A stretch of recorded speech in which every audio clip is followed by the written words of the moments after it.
Hi, welcome everyone. We appreciate you joining us today. Special thank you to Junji from Nodutdol.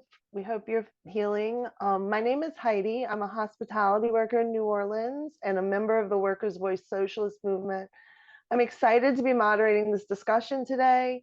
We hope to shed some light on why the United States should get out of Korea. We hope everyone will come away from this forum today with a better understanding of why all workers should stand in solidarity with our brothers and sisters in Korea. Unfortunately, this is extremely topical as the Spirit of Camp David Summit was just concluded. It was a meeting of the US, Japanese, and South Korean government leaders to build up forces to threaten North Korea and China. Japan, which by the way is the site of the most military bases outside of North Korea, announced it would double its military budget over the next 5 years. Meanwhile, over the summer, the United States military carried out theater-class field maneuvers, which simulated an invasion of North Korea, including both live fire exercises and nuclear war scenarios. These operations only serve to increase tensions in the Pacific. The United States has had a very large military presence in Korea for decades. Today, our first panelist will explain some of that history. Joseph is a logistics worker with Workers' Voice Socialist Movement, a logistics worker and a member of Workers' Voice Socialist Movement. I apologize. Joseph? Welcome, comrades and friends, and thank you very much for the introduction, Heidi. Look forward to hearing from others, especially our guest, Ju-Hyun, and we'll get things started. September 9th marked the 75 years since the founding of the Democratic People's Republic of Korea, and we salute the Workers' Party and the people of DPRK in reaching this important milestone. It's important to recognize that for 75 years, the US capitalists and their military have not allowed the Korean people a moment of peace. This must seem like an eternity for the people of Korea, but it should be remembered that their history predates US occupation of the Korean peninsula by 5,000 years. The current division of Korea along the 38th parallel belies a shared history of struggle to overcome the tyranny of feudal landlords, to defeat the enslaving Japanese colonizers, and to win freedom from US imperialist war. We know that this freedom will come. To quote the revolutionary African leader Kwame Nkrumah, history furnishes innumerable proofs that the budding future is always stronger than the withering past. So let's look to the Korea of 1945 to understand the aspirations of the Korean masses, North and South, who had endured decades of brutal colonialism and war prior. As the smoke had only barely begun to clear from the war to defeat Imperial Japan, a war it bears remembering that was fought by millions of Chinese and Korean anti-colonial fighters, upwards of something like 20 million. Koreans throughout the peninsula were busy setting up new political parties and social organizations to undertake the work of national reconstruction. This is when the People's Committees sprang into action to eradicate the after effects of Japanese rule and to build a new, free, and independent Korea. It's little known, or else hidden, that the leaders of these committees, having formed a Central People's Committee, proclaimed the establishment of the Korean People's Republic on September 6, 1945, only to be suppressed by the US military government the following December. In the North, safeguarded by Soviet troops until 1948, Koreans went about the process of decolonization unabated. Land reform was undertaken to empower the peasants, who constituted the overwhelming majority of the population, and to eliminate the brutal landlordism of the colonial era. Industrial, transport, and communication facilities and banks, formerly the property of Japanese imperialists and their lackeys, were nationalized. Laws were enacted to guarantee the universal right of education and healthcare, the 8-hour workday, social insurance, and equal protections for women under the law. But things were proceeding differently in the South. Within weeks of the arrival of US occupation forces, the People's Committees there formed on the ground by the Korean people were outlawed and were forced to go underground. Former Japanese colonial administrators were restored to power by the US military government. And as early as December of 1945, strikes were banned by the US Army military government in Korea. Of course, this didn't stop massive worker struggles and uprisings, the most famous of which occurred on Jeju Island in 1948. There, under US supervision, the fascist forces of US puppet Syngman Rhee massacred as many as 37,000 people who dared to stand up for self-rule. By 1950, the US puppet government had outlawed practically all opposition political parties and social organizations and had imprisoned or killed hundreds of thousands of men and women. But as the martyrs of Jeju Island showed, repression on this scale could not but breed resistance. Even larger, more widespread rebellions were in the offing, and Rhee, the puppet of the US, was losing his grip on power. This is the background to the Korean War, begun in 1950 and continuing to this day. Another major event that occurred in 1949, which figured prominently in the US calculus for war, was the fact that after 27 years of civil war, the US backed Chinese nationalists, representing the landlords, the sellouts to foreign capital, were defeated by the People's Liberation Army.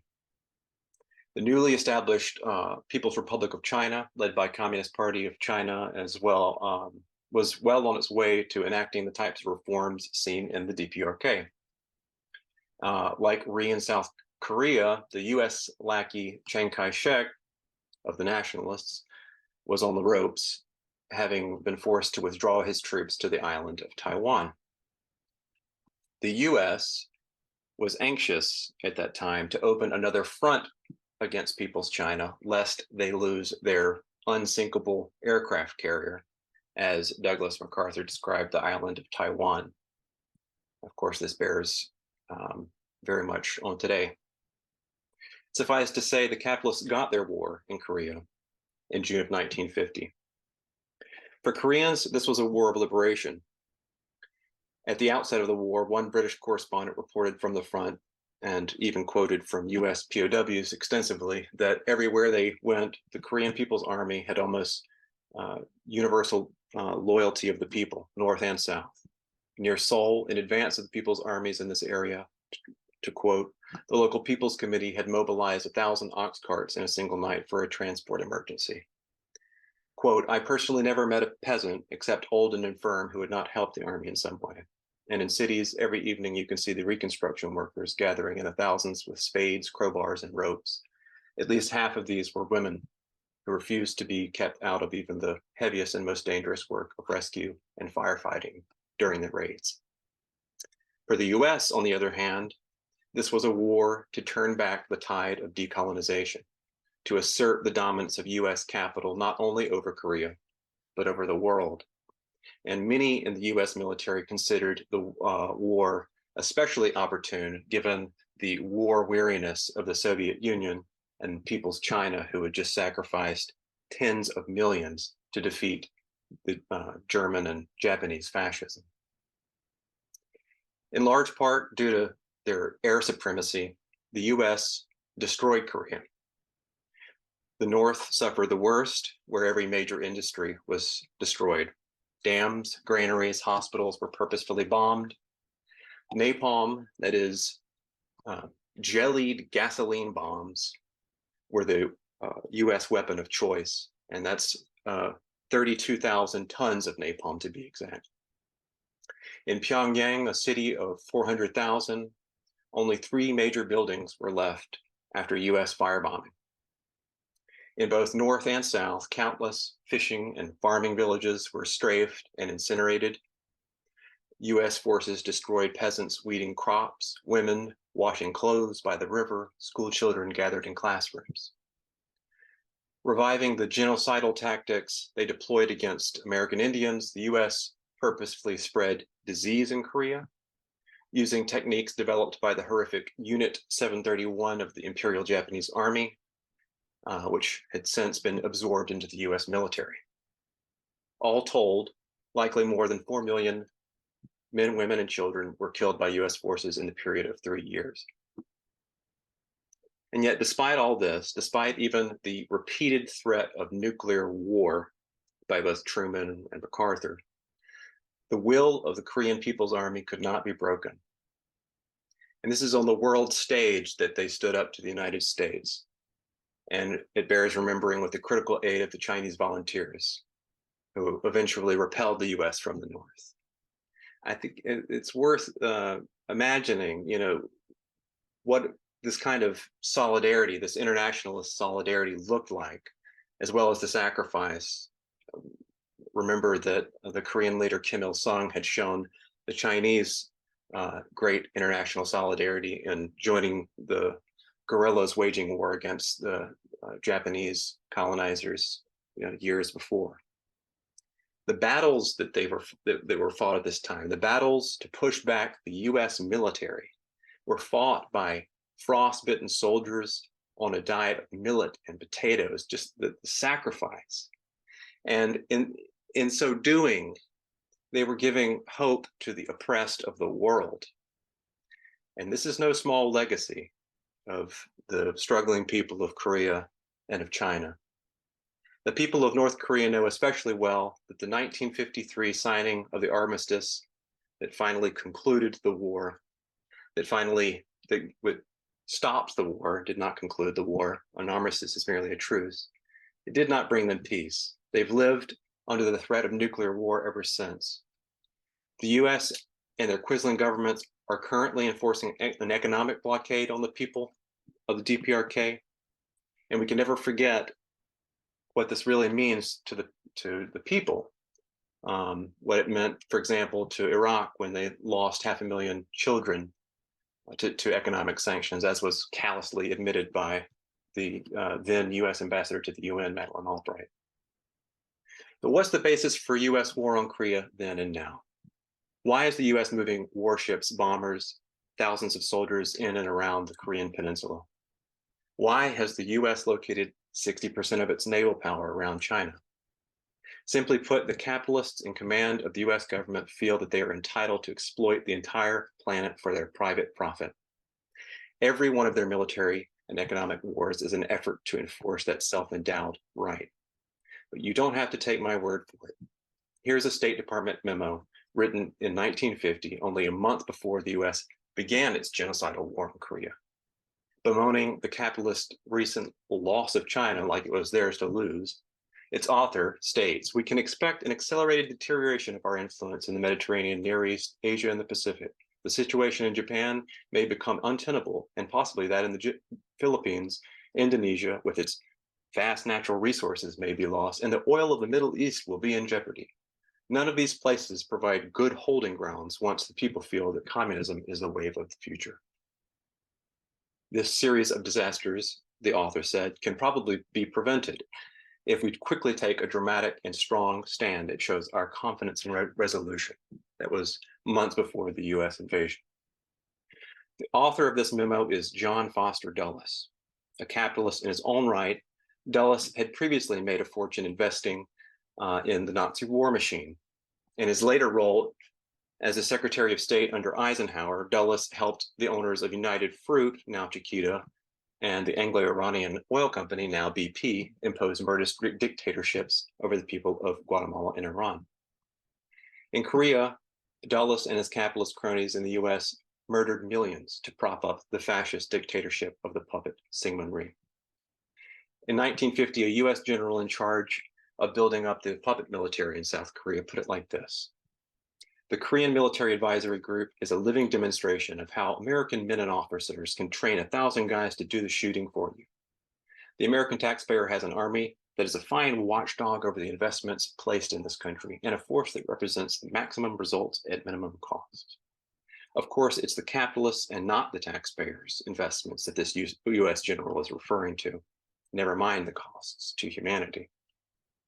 Today, US generals view their proxy forces in Ukraine, South Korea, and Taiwan the same way. We, and I speak for US workers as a whole, have nothing to gain. We have nothing in common with the cannibals in charge of the US military, the Dulleses of the world. Our lot is with our Korean siblings, and our liberation is tied up with theirs. And that's why we say US out of Korea. And that's why we call for an end to the murderous US sanctions on Korea. And we call for closing of US military bases. Sally will give us a little bit more information now on what the Korean people, especially in the North, have achieved in spite of all of these attacks. Thank you. This is Sally Jane. She's a queer trans office worker in New Orleans and a member of Workers' Voice Socialist Movement. She's going to speak on some of the myths that we've, learned from misinformation about Korea. I just wanted to re-welcome everybody real quick and, say there'll be questions. There's a Q&A. You can ask questions and they'll be answered at the end. And to thank Ju-Hyun Park from Nodutdol for coming and speaking at our Workers' Voice Forum. Sally? Sorry, thank you. Thank you, Heidi. So, as I'm sure many of you are aware, most U.S. media is owned by the same capitalists who are responsible for the for trying to go to war with North Korea and have terrorized it for decades. And they're responsible for spreading outright, often racist lies about the country. There are far too many specific lies to address them all, but I'm going to address some of the biggest deceptions that are common in U.S. media.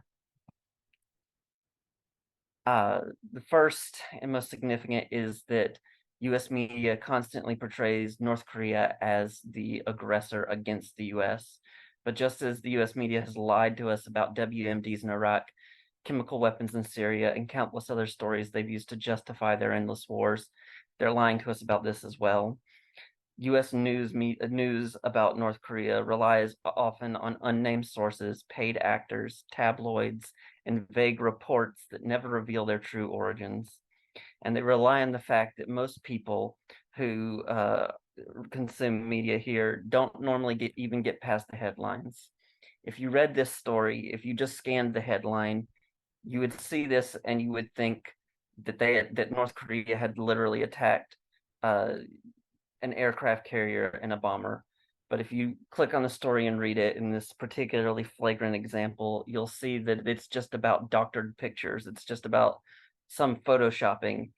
And if you and if you read further, you see that not only were these just photographed images, but they were done in response to the U.S. sending bombers to antagonize North Korea. This story is from 2017, but this is a common trend in any story about North Korea. As has been mentioned by Joseph and made pretty clear, the U.S. it has been the aggressor for 70 years. The North Koreans have lived in the shadow of U.S. aggression and sanctions. And in order to defend themselves from the trillion-dollar U.S. military, they've had to spend far too much on their own military, but still nothing compared to the U.S. As you can see here, the U.S. official budget is about $877 billion for the military. North Korea's is estimated to be about $4 billion, which is less than even the New York Police Department's budget. Regardless of what the budget actually is, though, North Korea has every right to defend themselves. They're not a threat to the United States. The United States has long been a threat to them. And as we have seen from the Cold War, quote unquote Cold War, the US uses arms races to force countries, particularly socialist countries, to spend more and more on defense at the expense of everything else. The next common myth I want to address is this idea that North Korea is some sort of authoritarian country and that Kim Jong-un is some kind of dictator. The structure of the North Korean government is far more complex and democratic than what we know in the West. Even Western media, even a site like Wikipedia, which is largely edited by right-wing or State Department sources, still admits that the North Korean parliament, or their equivalent of a parliament, has more political parties represented in it than the United States. The North Korean government structure is laid out in their constitution. They have active unions which represent the workers' councils that manage workplaces, locally elected assemblies and councils who represent their communities, and the Supreme People's Assembly, the SPA, composed of elected workers to which all members of the government answer to, including Kim Jong-un, who is elected to his role, and like all elected representatives within the North Korean government, he can be removed if the people choose. Furthermore, multiple political parties are represented in the SPA. For more details, you can consult the websites that I can share later if you at your request. Kim Jong-un does not dictate the laws of North Korea. He doesn't have the power to arbitrarily execute or disappear people. And anyone paying attention will have noticed that these stories always turn out to be false. He doesn't have the power to arrest entire families or dictate what haircuts people can have. These sensational racist lies are told and retold in order to paint North Korea as a cartoonish totalitarian state. And they're told so often that even stand-up comics here in the US use this as a punchline, but their government reflects a far truer democracy than anything we have here in the US. The US media is trying to paint North Korea as this totalitarian state, but here in the US, there are more incarcerated people than any other country in the world. There are literally concentration camps holding immigrants as we speak, and there are laws attempting to control the bodies of women and LGBTQ people. And more, you'll see that everything that they accuse North Korea of is really some reflection of the things that they're doing to us here in the United States in some way. The last myth I want to address is this idea that the people of North Korea are starving and miserable. North Korea has faced difficult times. The northern region of the Korean peninsula is not as well suited to agriculture as the south, and during the US invasion, every building in the country was destroyed by US bombs. Like every country, North Korea has to rely on trade to get things they need, and for decades, one of their biggest supporters was the USSR. So toward the end of the Soviet Union, resources became more scarce, and this, combined with escalating sanctions and other attacks on the country, led to a famine known as the Arduous March. However, in spite of the fact that every building was destroyed by the US 70 years ago, today North Koreans have eliminated homelessness and made housing a human right. In spite of the sanctions and famine and the challenges of providing food in a less arable region and colder climate, North Koreans have made their country far more self-sufficient and persevered, ending the famine and doing their best to feed the population. Meanwhile, here in the US, corporations control 70% of the world's grain production, while millions starve unnecessarily every year under capitalism. In spite of US sanctions and the constant threat of war, the people of North Korea have access to healthcare and jobs, something that can't be said for millions of Americans. As you see from these pictures, North Korea is not what it's like depicted in Western media. There is the image of people starving, people not having enough to eat, is often either misconstrued or cherry-picked by US media, and the true images of North Korea are generally not widely available to the public. I want to pause on this particular photo because I really love it. If you stopped and looked at this photo and these signs were in English and someone told you this was New Iberia during February, you'd think this was a wonderful Mardi Gras parade. But when someone tells you this is North Korea, because of all the lies that are told about North Korea, people form different assumptions about what's going on, but it's simply just a delightful and wonderful parade happening in one of their communities. And lastly, I just want to emphasize the fact that here in the US, the real misery and hunger that people are suffering from is far greater than anything that is admitted to in US media, and that it is nothing but more hypocrisy on the part of the US capitalist class to try to paint North Korea as something that is really happening here. And lastly, if you want more information or sources for this information, you can contact us by email at workersvoicesocialistmovement@gmail.com. And that's it. Thank you very much. Thank you so much, Sally. Our next panelist is Ju-Hyun Park. They're a member of Nodutdol and the engagement editor at The Real News. We're so grateful you could join us. Thank you so much, Heidi. It's a real pleasure to be here with you all today. I want to start by extending my thanks to Workers' Voice Socialist Movement for the invitation to our organization, and also thanking my comrade Chongi, who cannot be here with us today due to an unforeseen emergency, but for whom I'm stepping in for. She did a lot to also prepare me for this panel, so I'm very excited to share the fruit of both of our work with you today. And lastly, I want to express my gratitude to everyone who's taken time out of your busy weeks to join us. I know that your time is precious, and I hope that the information I'm able to offer you today is edifying and contributes to your ability to struggle against capital. I also want to express my gratitude to Sally and to Joseph, who presented before me and established such an important historical baseline for me to build off of. I am going to switch gears a little bit in my presentation and talk about some of the issues going on south of the DMZ in what is commonly known as South Korea.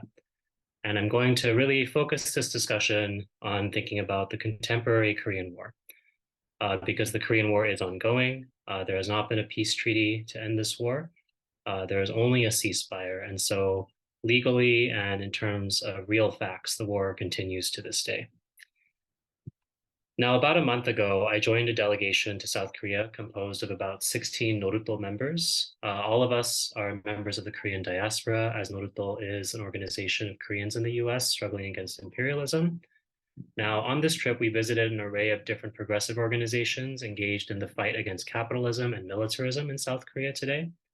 We traveled to communities embroiled in struggles against expanding US military bases. This is one such photo from the village of Sosongri, where about 50 villagers, average age 70, have been fighting the installation of a US missile defense system for the last 7 years. This is a place where farmers are fighting desperately to protect land and water that their families have cultivated for generations, and they're fighting back against land grabs and pollutions from the US military. We also met with some of the unions on the front line of the political struggle against the current reactionary government of Yoon Suk-yeol. And that's actually going to be a big focus of my presentation today. Let me start by providing you with some background info about who President Yoon is. Yoon was elected last year by the narrowest margin in Korean history, winning with a lead of less than 1% over his rival. His approval rating currently sits at 20%, which actually makes him one of the most despised elected leaders in the world. Now, since coming into office, President Yoon has declared all-out war against the working class. He has tried to raise maximum working hours to 69 hours a week. He has accused trade unionists and peace activists of being spies for North Korea and launched an extensive prosecutorial campaign against union leaders and progressive activists. Last fall, South Korean truckers launched a nationwide strike against two-tiered wages and dangerous conditions. The Yoon government crushed this strike by threatening individual strikers with jail time as well as individual lawsuits.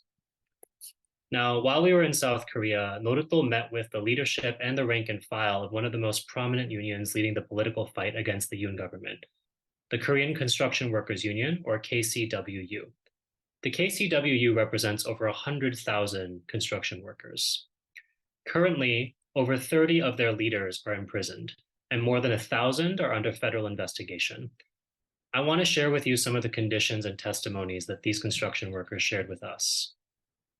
South Korea's construction sector is one of the most active portions of the economy. Last year, it was valued at $211 billion. South Korea is also one of the most dangerous countries for workers out of all developed economies. In the construction sector alone, some 500 workers die every year, meaning on most days, 2 construction workers die due to workplace accidents. The workers we met with relayed stories to us of their coworkers who had fallen from extreme heights, been impaled by construction material, and worse. These were not stories of awful one-off tragedies that they witnessed once or twice in their lives. These veteran workers were sharing experiences with us that had happened to them just weeks or months before. One worker who had been in construction since the 1990s told us squarely that in 30 years, conditions for construction workers had not changed one bit. Another thing I want to share is the determination and political clarity of these workers. They didn't see their enemy as one boss or one company or even the construction industry itself. They saw their enemy as capital, and they named their enemy as capital. One worker explained how joining the union made him more human. He said, before we unionized, we used to just call each other things like, hey you, hey asshole. Now we call each other by our names. Another worker explained his commitment to struggle in clear, straightforward terms. We didn't choose to struggle. Struggle was imposed on us. We struggle because that's what it takes to live. On the right is a photo of a vigil that we attended for one of the local leaders, Yang Hee-dong. Yang Hee-dong was a local leader from the KCWU who ultimately died through self-immolation by setting himself on fire because he had been one of the 1,000 construction workers who was under federal investigation. And the specific charges that the Yoon government is using is the charge of racketeering.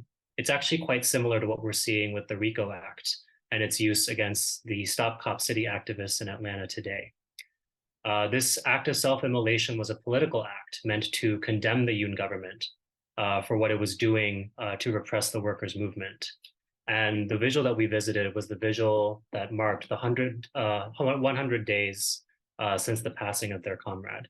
I wanted to share this story as an example of the dedication that these workers are demonstrating in their struggle against the Yoon government currently. Also, very quickly, I wanted to share a short video from the Liberation Day rally that we attended. Liberation Day, or August 15th, marks Korea's liberation from Japanese colonial rule. The different unions, progressive parties, and progressive organizations in South Korea use this day to come together in order to stage a large protest in the capital against the Yoon government to demand the resignation of the current president. And what I want to share with you here is really just to give people an opportunity to feel like they are there, and also to just demonstrate the everyday militancy that South Korea's unions and progressive organizations show.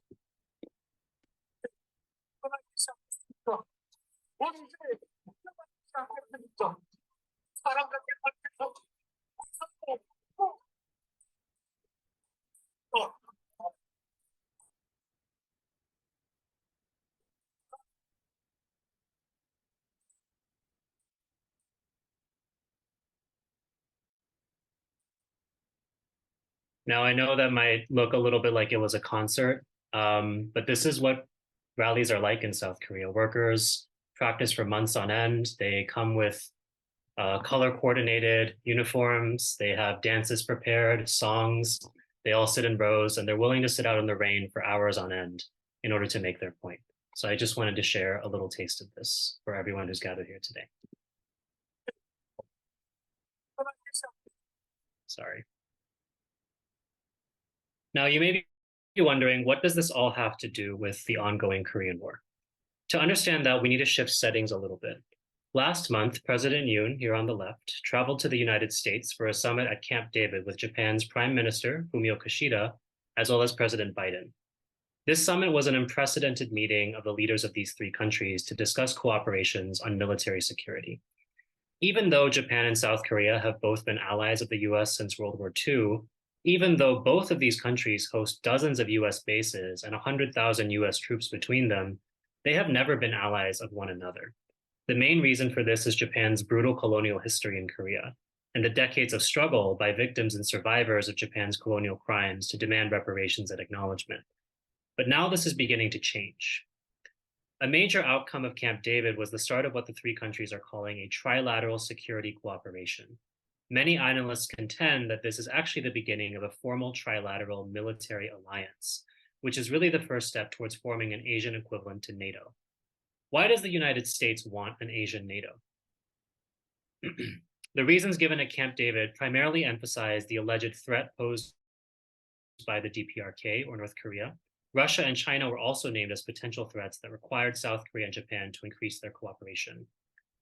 The US now openly identifies China as its main rival and threat, and there is very little doubt that we are now in a new Cold War, one that could rapidly escalate into a hot war of catastrophic proportions. Korea is key to this new Cold War for a few different reasons. First, North Korea is a major military threat to US power in the Pacific, and targeting North Korea as an enemy provides a convenient excuse for the United States to further militarize the region. Secondly, South Korea is a major producer of technologies, including electric vehicles and semiconductors, that the US does not want China to have access to or gain a competitive edge in. Thirdly, South Korea has one of the largest militaries on Earth, and its troops are under the operational command of the US in wartime. What this means is that if there is a military crisis in Korea, South Korea's 600,000 active duty soldiers will be commanded from the Pentagon.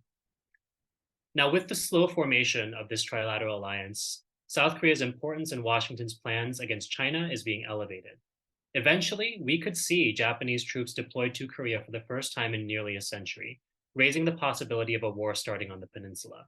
If a new formal alliance is made, it could also open the door for the US to be able to deploy South Korean troops under its command outside of Korea.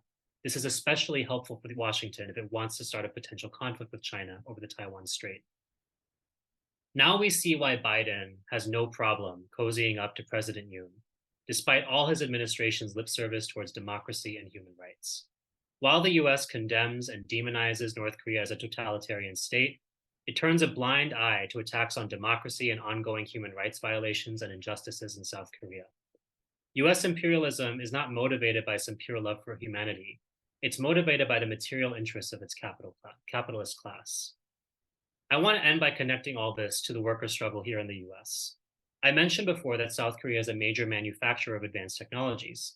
Through the CHIPS and Infrastructure Renewal Acts, the US is now pressuring South Korea to do two things. First of all, cut off trade with China, and secondly, to divert some of its production of electric vehicles and semiconductors to the United States. Here we have a photo of the CEO of Hyundai meeting with President Biden. Hyundai is one of the companies that has invested several billions of dollars into opening new factories in the US. So companies like Hyundai and Samsung are working with the Biden administration to open new mega factories in Georgia, Nevada, Texas, and elsewhere, and get them online as quickly as possible. What that means for South Korea is that the economic realignment happening under Biden actually comes at a cost to South Korea's economy. For about a year and a half, South Korea has been in the worst trade deficit in its history. Why? It's because of the CHIPS Act and the Infrastructure Renewal Act. As we know, workers are always the ones who deal with the worst of any economic crisis. And attacking South Korea's trade unions is all part of beating down the working class in South Korea because they're an obstacle to Washington's agenda. This is all part of a new doctrine in the United States known as the New Washington Consensus, authored by current National Security Advisor Jake Sullivan. As you all know, for the past half century, US corporations have been exporting production around the world, looking for cheap labor in overexploited countries while hollowing out the industrial base here in the US. The New Washington Consensus seeks to reverse that process with an eye towards increasing the US's ability to eventually wage war on China. The return of industrial production to the United States is part of that. Under the rubric of the New Washington Consensus, the labor movement is explicitly named as a force that must be won over by the Biden administration in favor of the new economic realignment taking place. What that means is that in the coming years, US workers will face a choice between two paths: the path of collaboration with imperialism or the path of international solidarity and revolution. Already, there are many union leaders and forces within unions that are salivating at the chance to receive IRA funds or grow their ranks with new jobs created by importing production back to the US. But these can only ever be short-term benefits. We know that the capitalist class doesn't organize the economy in the interests of workers. War between nuclear powers is not in the interests of the international working class, and a global economy organized around war is not in the interest of the working class here in the US either. We're meeting today at the end of what a lot of people have called hot labor summer. We've seen some of the most militant organizing in years this summer, from the UPS contract fight to the UAW strike currently taking place. And of course, there's so much work left to be done. Less than 10% of US workers are unionized. Many unions are, quite frankly, in a fight for their survival. We have to expand union power. We have to raise union militancy. And I'm sorry to say that I'm here today with one more task that workers need to do. We have to turn unions into fighting machines that can organize against war and imperialism. We have to politicize the working class and make them aware of their shared interests with workers around the world. Because it's not enough to have a good union job. It's not enough to gain better conditions in the short term. Let's think about the fact that the US spends about $1 trillion a year on the military. How much of that is justified in the name of strangling North Korea? What else could all that money be spent on? I've personally never had the privilege of visiting New Orleans or Louisiana, but I know a couple of things. I know that the public education system in New Orleans is completely charterized. I know that Louisiana is home to Cancer Alley and is also losing miles and miles of coastline and wetland year after year, as hurricanes also worsen year after year. So what I'd like to ask is, what would you do for your city, for your state, if you were in charge of that $1 trillion, or even just a piece of it?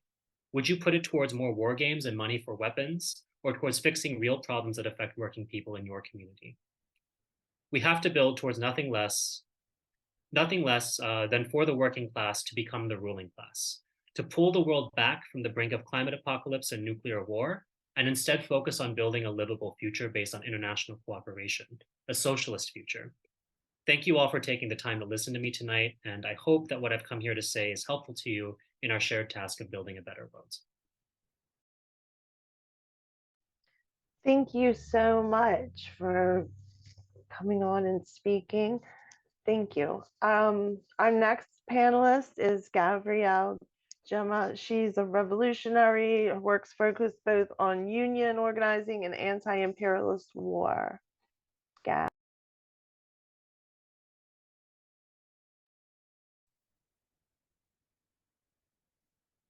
Hello. I'm kind of blown away by all the talks, and I think maybe some of the things I'm going to say is a little bit redundant, but in the interest of not straying off the beaten path that I've set out for tonight, it may be a little redundant, especially of the last speaker, who's tremendous talk. Can the working class and oppressed people in the United States liberate ourselves without global working class solidarity? No. We can and should participate in all struggles for unions, social rights, and people's needs. We should fight mightily to win concessions from the capitalists and work hard to do that. But we differ from those who bring into those struggles the idea that capitalism can be transformed by these struggles, or that they're permanent benefits if we win any, or either consent to US imperialism ravaging the world, causing death by war, starvation, or climate change, sanctions, or occupations, and who want to take part in various struggles but don't want to bring up imperialist war, the military budget, within their unions and within these struggles. But this is something that we cannot afford to do. We cannot view what's happening in the United States and the reactionary period that we're in, and the avalanche of reaction that is coming down on all the social issues, the increase in racism and incarceration and repression, and the fact that the US working class, which is very multinational by the millions, has really lost ground tremendously. And as many of you may realize or know, the minimum wage in Louisiana is still just $7.25 an hour. And that's one of the reasons why that, and across all the other Deep South states, why some of these plants are coming to the South, not only for the extreme concessions and not paying taxes, but also because what they view as a non-union, compliant, and cheap labor force in the United States. We cannot advance without internationalism and a total rejection of all the forms of US domination, which has as its core utter poverty and deprivation of the working class globally and here in the United States. I want to give you a little anecdote that happened many decades ago, but I think is still very relevant. And this was an enormous socialist fighter who was in the steel plants up in Buffalo, New York, named Vince Copeland. He was chief steward, much revered by the workers, a union leader, and a communist. Vince was fired by U.S. Steel, Bethlehem Steel, and the entire plant, which was tens of thousands of workers, walked out of the plant because of his firing. There was a huge union meeting that was taking place to formulate what the next steps would be to return Vince to his job, and his firing, which was also seen as an attack on the entire workforce and the union, the United Steelworkers. In the middle of the meeting, which was very tumultuous and very militant, one worker comes running down the middle aisle of the meeting, yelling, "We have to go back to work. The Korean War has just been declared." And this threw everybody off. And even though Vince, who had not left in any way, shape, or form his political work to just union issues per se, grievance issues per se, although he was the best at it, but who also educated on a whole host of things and was very foremost in anti-racism in terms of the plant and the segregation of Black workers into certain jobs, winning successful struggles to open up other jobs to Black workers in the plant. But it completely disoriented, and the strike and the meeting was broken up, and the workers went back to work, and the issue of Vince's job was never resolved. It was at a time when the U.S.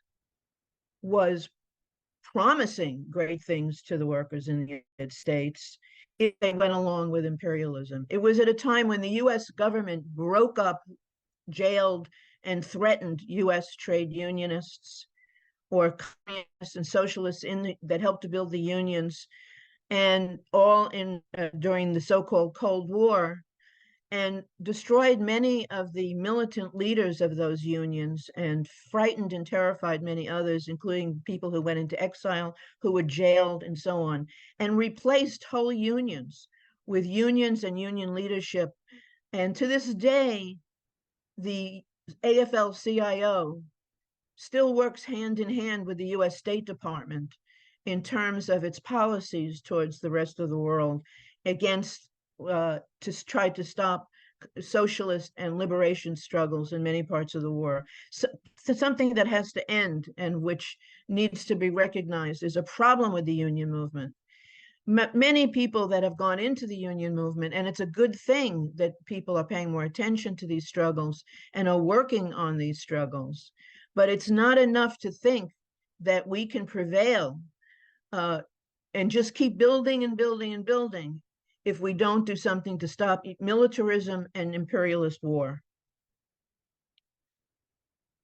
Because this webinar tonight is probably most going to be attended by people who have some political consciousness already, or perhaps very much political consciousness, maybe already socialists and Marxists, maybe some who just want to know what's the real story about Korea.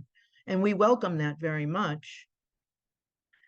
But there are many who say, why are you doing this now in the midst of everything that's going on? Why are you having a webinar in North Korea?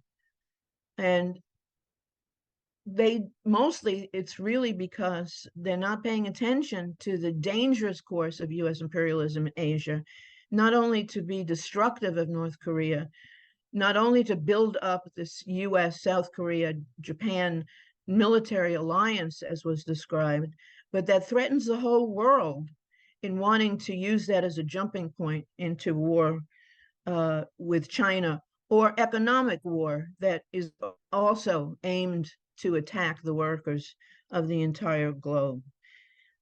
Many in the left think that they're enlightened, but yet have absorbed the false lies and notions about North Korea, similarly to the way 30 years ago, when we would have demonstrations maybe on El Salvador or other issues, many on the left didn't want to raise the Palestine struggle. They actually fed into all the lies and it wasn't popular, it wasn't respectable to ally yourself with the Palestinian people, as though the Palestinians were not even people. And 1 million people demonstrated in New York City in 1981 against nuclear weapons. And at the same time, the bombing of Sabra and Shatila refugee camps in Lebanon was taking place, and it was never mentioned. And the US government knew from that this was a loyal opposition, not a real opposition to imperialism and to war. And even though there were so many people came to that event, it had no effect.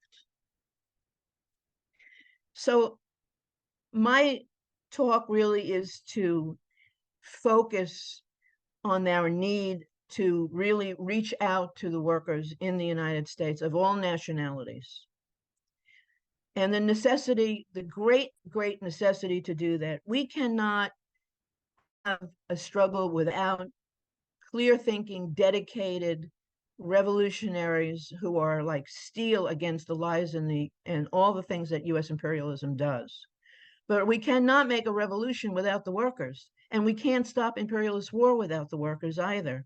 Nor can they stop the onslaught of attacks on their social rights, their economic rights, their union rights, their rights of protest, everything that goes on in our communities, unless they themselves come to see and understand how militarism, its growth in the United States, and its purpose, which is to enhance the profits of the huge corporations, particularly the military corporations, but all of them just for the purpose of not national security, but for the purpose of just making profits and of looting and stealing for the military corporations, the banks, the oil and gas companies, and so on, and not at the expense of the multinational working class in the United States. Here in Louisiana, like many other states around the country, we've got 150,000 people. This is a population of only 5 million in Louisiana. 150,000 people have already been kicked off Medicaid in the last few months. This is the incarceration capital. This is the second largest number of immigrant detention centers. And that's what happens when a right-wing military-directed oil and gas company monopolies control the entire government, which they certainly do. We need to, at another time, not now, dive into the current reactionary period by getting to its roots. It's not just a bad policy or bad politician, whether liberal or openly right-wing, at heart is the same interest that they're defending, and that is the interest of capital. Politics is an extension of economics. And both the Democratic and Republican parties feel that their greatest concern is to defend the private ownership of everything, whether or not it's housing, food, healthcare, or anything that's produced that's necessary in society. The capitalists of the United States are like monarchs who feel that they are entitled to an ever greater amassing of wealth in fewer and fewer hands, and that is also the case here in Louisiana. The capitalist economy has always been about profit at all costs, but the shift in the most dominant sectors of the capitalist economy mandates and gives rise to political reaction.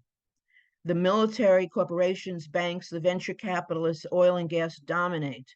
They are all dependent on looting the federal budget. And the massive subsidies with our money to oil and gas and chip makers, they are all tied to the military. The US military, pure and simple, is the organized violence to subjugate the peoples of the world for cheap labor and raw materials, markets, and political domination. And no depravity or deaths of millions will stop them. But they are the recipients of trillions of dollars of public funds which are going into these capitalist corporations. The politicians of both capitalist parties place as their primary task the passing of the new military appropriations budget, which is $877 billion, but the real military budget is over $1 trillion every year and growing. And at the same time, which is never mentioned, is $600 billion from the budget, $600 billion which goes to pay interest payments to institutional investors and others on money that has been borrowed to pay for the military adventures and wars and to go into the pockets of the military profiteers and those corporations. But in order to do this, and at the same time cut taxes from the rich and cut everything, all the social programs, in order to do that, they must whip up racism, homophobia, anti-trans bigotry, and horrifically oppress immigrants. They do this by demonizing North Korea and other countries. They demonize others by telling workers here that these countries are a threat to our jobs and that that we have to compete against these countries. One of the reasons why the US so hates North Korea, so hates them, of course, the US tries to stop any independence, any sovereignty, such as they're trying to do against the tremendous revolts in Niger, Mali, and Burkina Faso. But they hate North Korea because it has maintained a socialist basis. You will not find US corporations in North Korea. How dare they keep out US capital? How dare they have survived all these years and all these hardships to stay sovereign and independent and to stand up against this never-ending military threat to them? Right now, they're trying to pass the military budget and trying to work out compromises between the Democrats and Republicans to cut various social programs in order to be able to do that. But imperialism is not just a system of war, sanctions, and what it does in indebtedness in other countries. The banks, the private equity firms, and all the other financial institutions that rule this country have also entrapped every city, every state, and the federal government in its indebtedness. As I mentioned, the $600 billion in interest payments paid out of the federal budget every year. Every city, every type of enterprise takes out loans and bonds and all these interest payments. And what we have is imperialism at home as well as abroad. We have to show that there's a link between what these institutions do to workers around the world and what they are doing and depriving people of right here at home, clearly and easy, in a way that's easy to understand. The capitalists develop global competition among the workers, and we are selling our labor power on a global market. And that's what we want to end, because competition in a market to sell our labor power can only result in people desperately seeking a way to work for a lower amount. Full legalization of immigrants would lift all workers, but not allowing the bosses to pay more. Instead, they tell you that it's the other way around. Stopping US imperialism from impoverishing and supporting and creating governments where there are no union rights would raise the living standards of workers here and elsewhere and benefit workers here as a result of that. Saying no to any form of bigotry and united workers in a common struggle together. You can see that in the big union fights, but we need to bring into those union fights resolutions and explanations and education and not be afraid to do that. It's been done many times before. It was hard initially to get unions to turn against the Vietnam War, but eventually by hard work and speaking out and not being afraid to do it, it happened, and the workers became much more and more involved and critical of the Vietnam War. Workers' Voice Socialist movement feels that it is a critical task to not only use social media, it is a critical task to strengthen our own resolve as revolutionaries, but also we believe that a coalition of the left is critical and urgent, with the task of this to enter into United Socialist Front to go to the workers of the US. We cannot stand back, even if they are backward. How could they not be backward? They've never seen a single leaflet, many of them, not a single demonstration. They are subjected to the endless propaganda of the corporate media, which is all linked into the military, as many of you may know. There are so many issues by which we could work with the entire working class, in addition to the union movement. We could have a Southern movement to raise the minimum wage all across the South. We could have Louisiana has the highest interest rates on car insurance, home and flood insurance in the entire United States. And yet it's a the workers here are poor. The Medicaid destruction, the destruction of the coast, where they even say that by 2050, New Orleans may not be able to still be standing. So we really need to instill class consciousness, that the problems that we face are due to the fact that our labor is being robbed by the capitalist class for their enrichment and not by the workers of other countries in the world. Class consciousness, so that when any country is under attack or any sector of our population is under attack, a worker can say, don't tell me who my enemy is, because you are looting our budgets, you are taking our money, and you are doing all this to enrich yourselves. The inequality in wealth in the world is staggering. We should be able to unite with other socialists in an emergency effort to get off, of course we'll still use social media, we're using it right now, but it's not enough. We have to fearlessly do what is necessary, and that in a popular and clear way, go directly to the working class, whether it's in a union, at your workplace, or in the streets. And to the very modest way that we do this here in Louisiana, we find that the response we get to the information that we're giving people and talking to people about is really good. It's not what you think it's going to be. You'll get a big response and a lot of reception. So we need, again, to be very strong in our solidarity, not let anybody tell us who our enemy is, not let anybody say you can't be for North Korea because that's not respectable. You have to be, I was one of the leaders of a coalition against the invasion of Iraq, and there were activists, anti-war activists, who said, well, we don't want to see a US military invasion, but we're for sanctions. Sanctions is an act of war against the people of a country. It is a kiss of death and caused the deaths of up to 1 million Iraqi people by those sanctions that took place. So that we need to be strong and solid in what our stance is, but we also need to be able to turn to the workers, go to the workers, wherever they are, whatever they're thinking at the moment. And by being in common struggle over issues of importance in their lives, to bring into those struggles anti-militarism, anti-imperialist war, and solidarity with the global working class.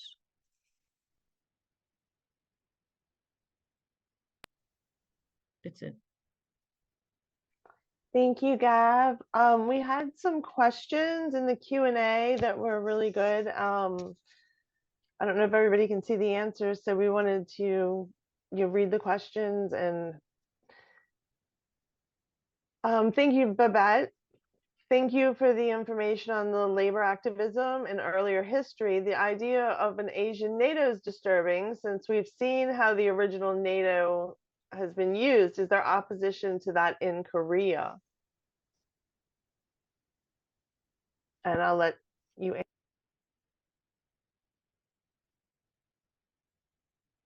I wrote a quick answer in there, but in short, yes, there is a lot of opposition to it. Over 60% of South Koreans oppose the Trilateral Alliance. And I mentioned before that the various progressive forces have come together under the slogan of demanding the current president's resignation. But under that slogan are a number of other demands, and opposition to the Trilateral Alliance is one of those. So what that means is that this isn't something that's only advocated by anti-military groups. It's also something that is advocated by the labor unions that are involved in this struggle. And I think one lesson that we can take from South Korea's left is the ability to politicize workers' organizations in this way, and to ensure that workers organizations such as unions are standing shoulder to shoulder in their demands with other sectors of civil society. Thank you. We had another question. Some ways workers and unions can politicize their union and how they can bring up these issues.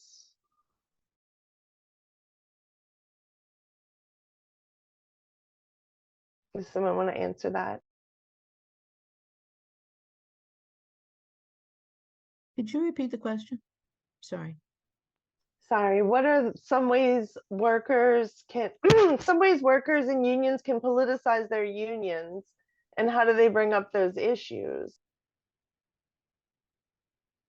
Well, just briefly, if I could.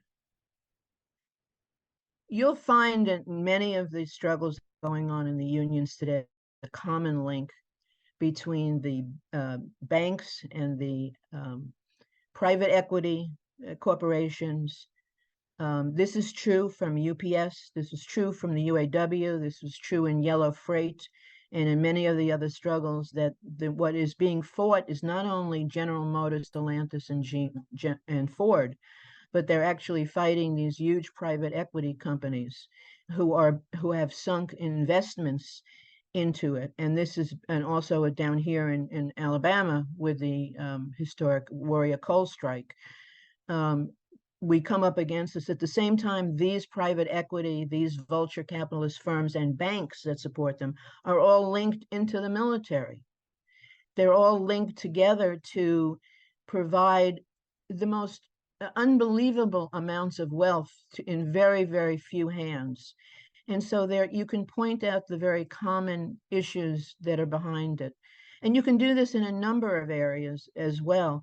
When you take Cop City in Atlanta, Cop City, which is funded in part by the Police Foundation of Atlanta, the Police Foundation, which is something that is happening in every single city of this country, major city in the country, which is an attempt for private corporations to have more direct control over the police forces, and also to build up these militarized police, what really amounts to bases against the people. There was one of them, funders in Atlanta, was UPS. And that was funding Cop City. And this was during the negotiations that were going on. And so I had spoken to people in Atlanta and I said, well, if you can, and I'm not saying, if you can't, you can't, but if you could, why not have a demonstration at UPS in solidarity with the UPS workers and protesting their funding of Cop City? And to bring it together in a very concrete way so workers can see the common cause that's behind that.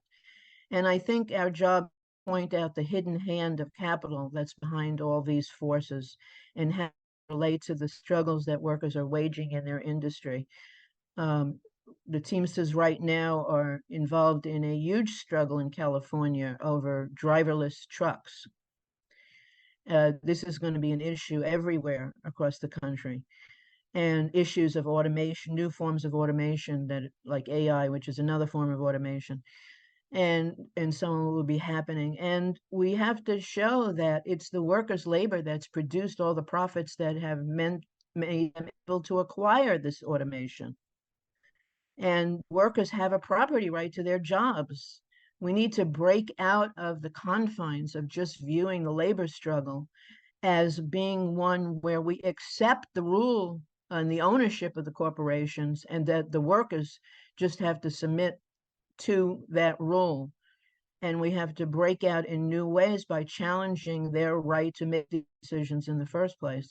So I think there's a lot of ways that you can put together and really show how when the US government, be it Biden or Trump, together with these private equity corporations and together with the military, and they're all linked together, all of them are linked together, how that works to try to deprive workers here.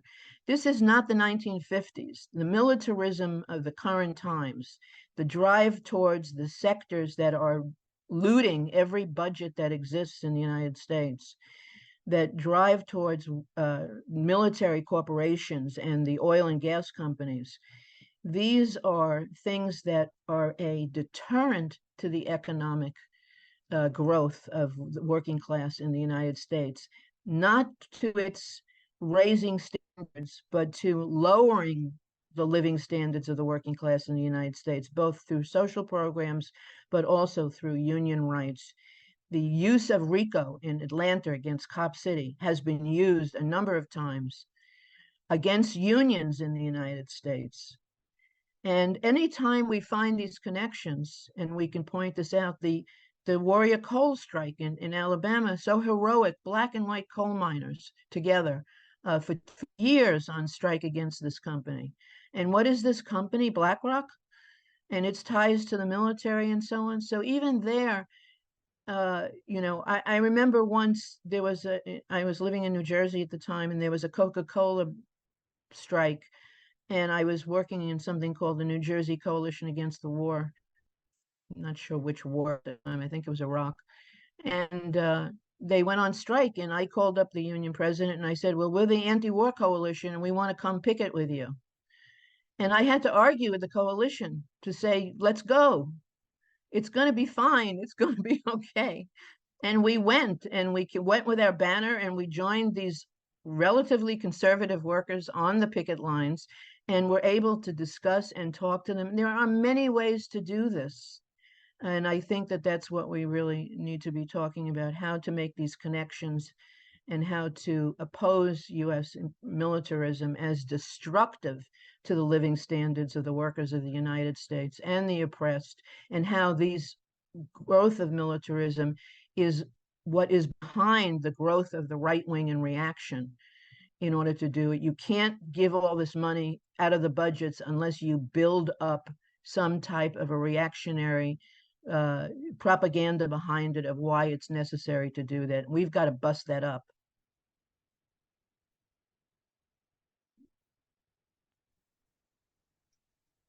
Okay. Are there any other questions? We can, write them in the little Q&A. And do any of the panelists have anything they want to add? Sally?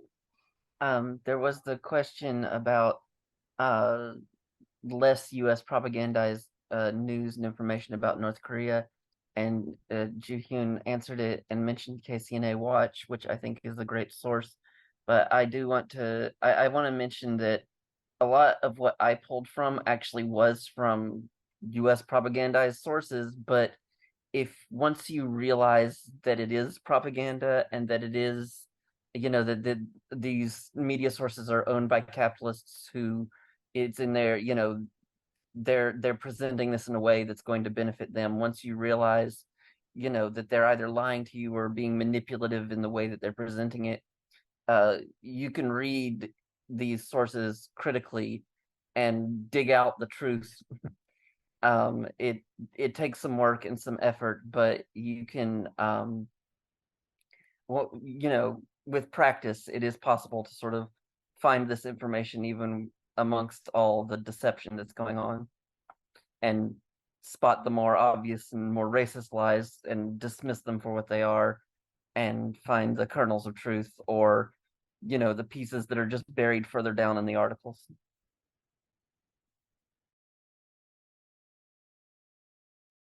Thank you, Sally.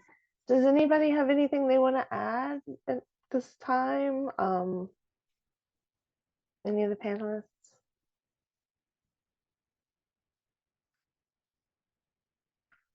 I know we have Alex to speak, some announcements from Workers' Voice Socialist Movement.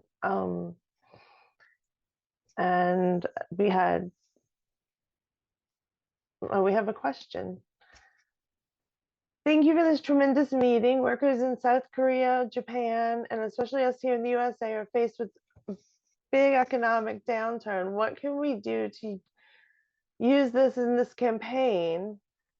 I am in Unite Here. We would love anyone anti-war who would ever help to go against the hotels and big universities.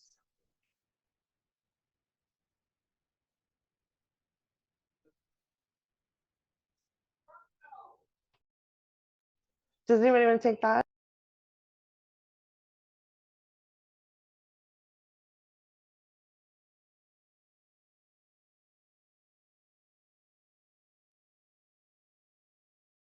I can offer some basic thoughts, I think. Every union has its very particular context, and I don't want to speak completely out of turn. But I think, a general issue within a lot of unions is a question of leadership.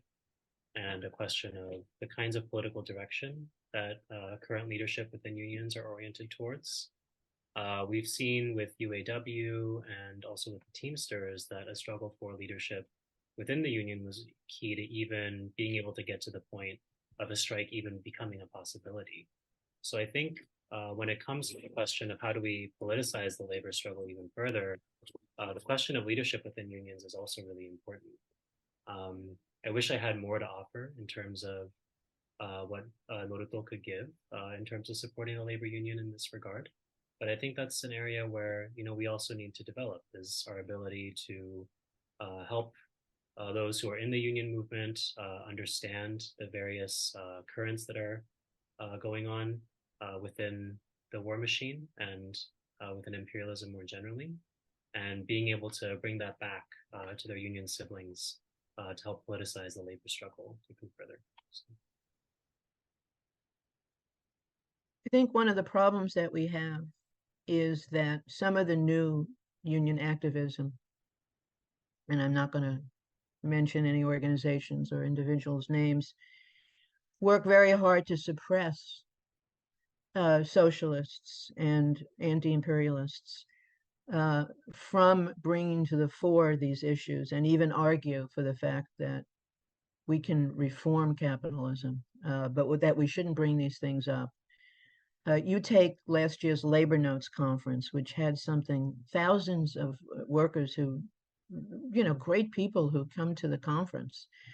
And not one word was said about the military budget. Not one word was said about anything. And the champions and the heroes of the movement are like Bernie Sanders, who's all in on supplying the weapons profiteers in the Ukraine, and don't say a word about the fact that unions have practically been outlawed in the Ukraine at the present moment, along with all political organizations, and the fact that the state is using these private equity U.S. firms to sell off the state enterprises of the Ukraine. And that's what this is really about, how to make another neo-colony out of another Eastern European country, and at the same time use it as a platform for attacking Russia.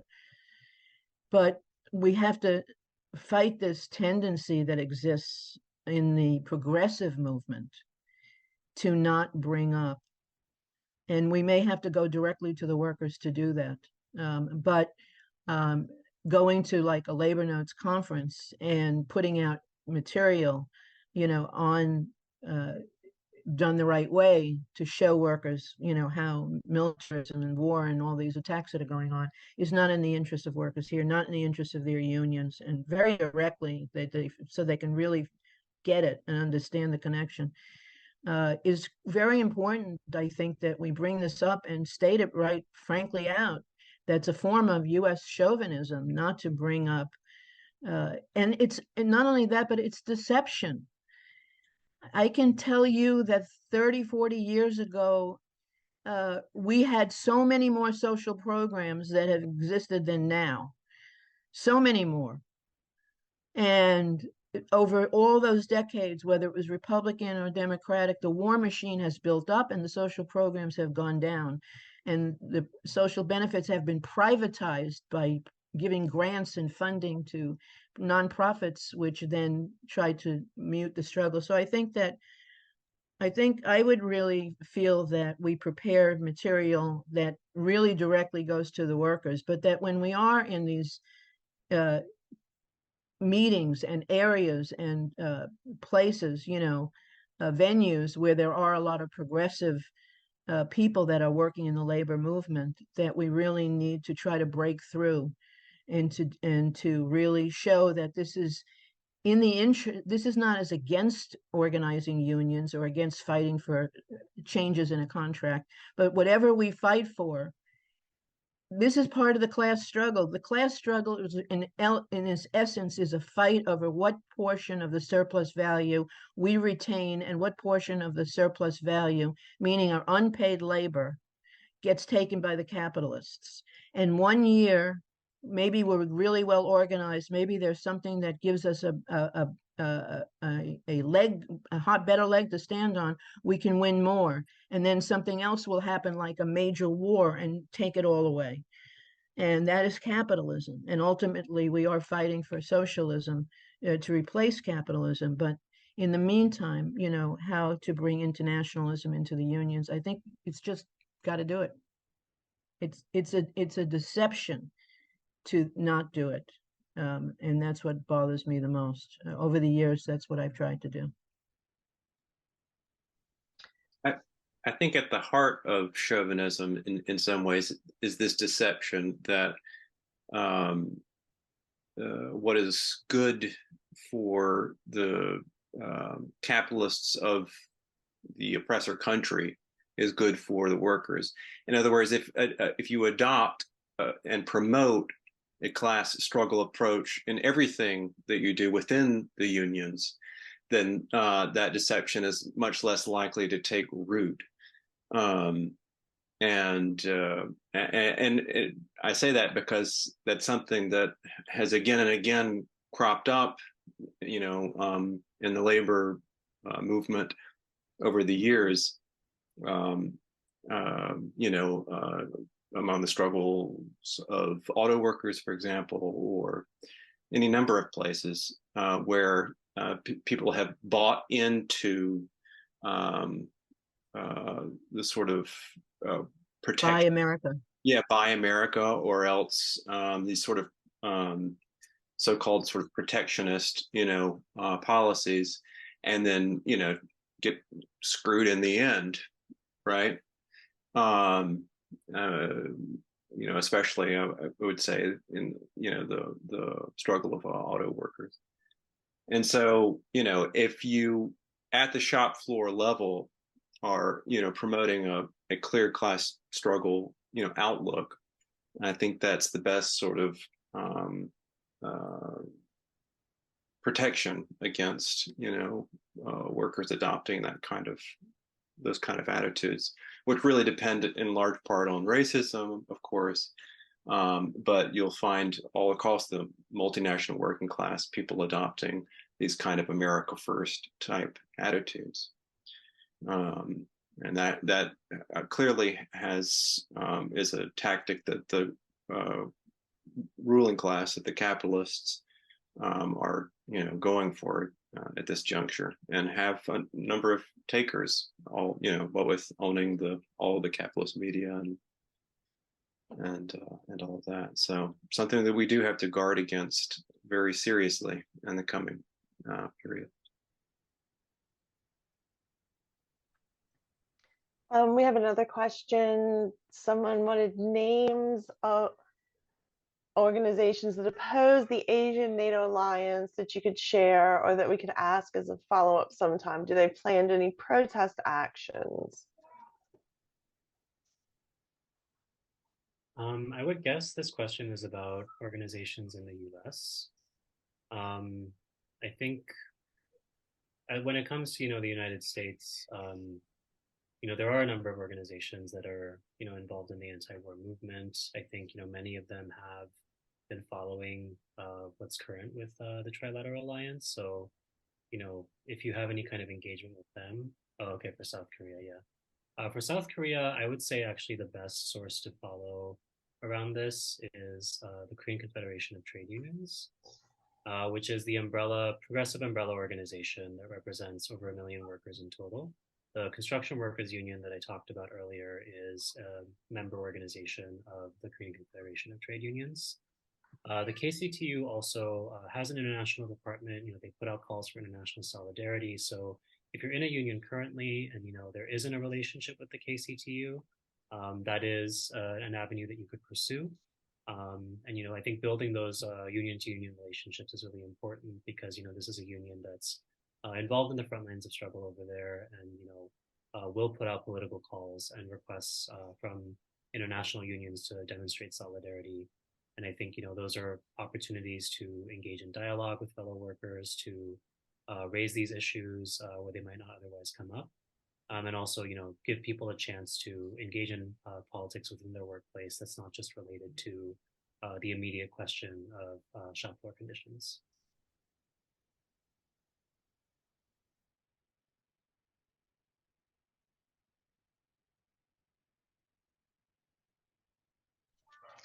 Are there any other questions, or does anyone have anything they'd like to add? Otherwise, I think they had some announcements. Alex was gonna speak about something coming up for Workers' Voice.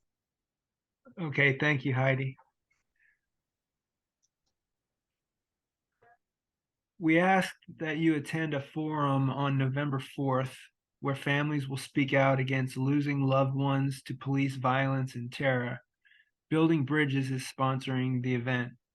Building Bridges unites impacted families for community and support.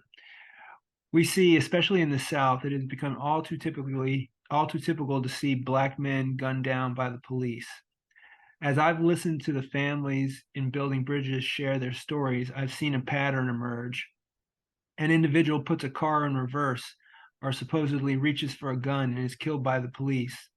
Often evidence shows that there was no gun and the vehicle did not put an officer in harm's way. Come November 4th and listen to the families share their stories, and you will understand what I'm talking about. The forum will be held at St. Luke's Episcopal Church in the Tremaine neighborhood at 2 o'clock, and there will be a meal afterwards.